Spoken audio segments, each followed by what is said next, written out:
जो स्नेह के और अपनेपन के जो शब्द निकले, हमारे बड़े भाई भी हैं और आप सबके और हमारी पार्टी के चंदौली के मुखिया सत्यनारायण राजभर जी इस जयंती समारोह के मुख्य अतिथि और चंदौली जनपद के लोकप्रिय जनप्रिय और सहजता से सबके साथ कम से कम समता का व्यवहार करने वाले हमारे बड़े भाई सांसद वीरेंद्र सिंह जी, भाई सतीश भाई चंद्रशेखर जी, रामजन्म चाचा, हरदेव भाई, मेहतर राजभर जी, आप सब साथी हैं। मैं नाम लेना लगूंगा तो मुझे कम से कम चंदौली में अगर अध्यक्ष के नंबर से मैं याद करूं कि 99 36 91 92 93, तो मुझे कम से कम 5000 लोगों के नंबर याद है। नाम लूंगा तो सफे पहुंच जाएगा, तो वो सब आप जानते हैं। माननीय कांशीराम साहब जी की जयंती समाजवादी पार्टी ने हमेशा मनाया है और जब आजादी के बाद जो दलित तबका था, जिसकी कोई राजनीतिक दिशा नहीं थी, जो सिर्फ एक संख्या थी, उस राजनीतिक दिशा को जगाने का अगर दलितों में उनके अस्मिता को, उनके स्वसम्मान को, उनके मानव होने के अभिमान को अगर किसी ने जगाया तो उस शख्स और शख्सियत का नाम माननीय कांशीराम साहब है। और मैं उनके चरणों में सचमुच उनके जयंती पर नमन करता हूँ। और श्रद्धेय नेताजी ने यह संकल्प लिया,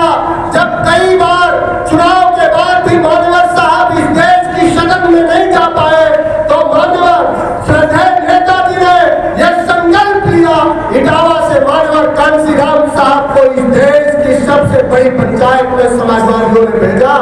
और तब आप सब जानते हैं कांशीराम साहब पर गाना गाने वाले लोगों तो ये कहते हैं कि तोड़कर मनुवाद का अभिमान बाबा साहब, तोड़कर मनुवाद का अभिमान कांशीराम ने,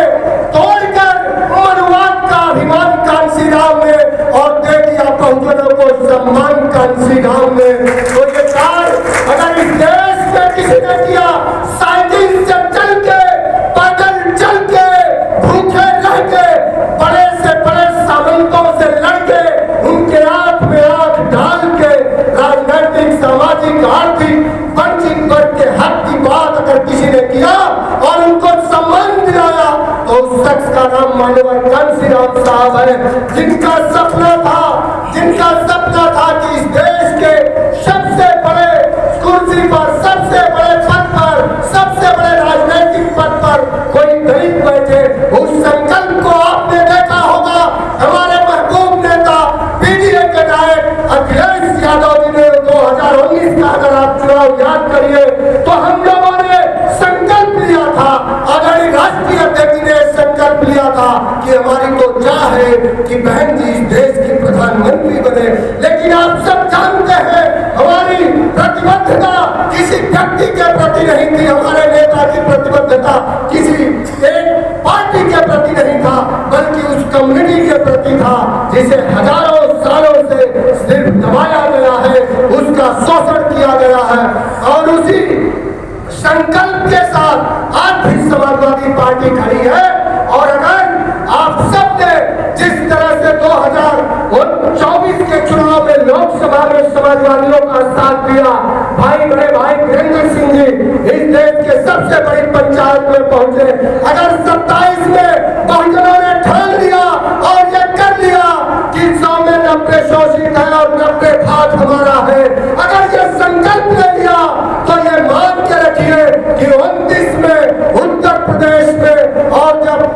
27 में उत्तर प्रदेश में और 29 में जब चुनाव होगा तो बहुजनों की सरकार बनेगी देश के राष्ट्रीय राजधानी में।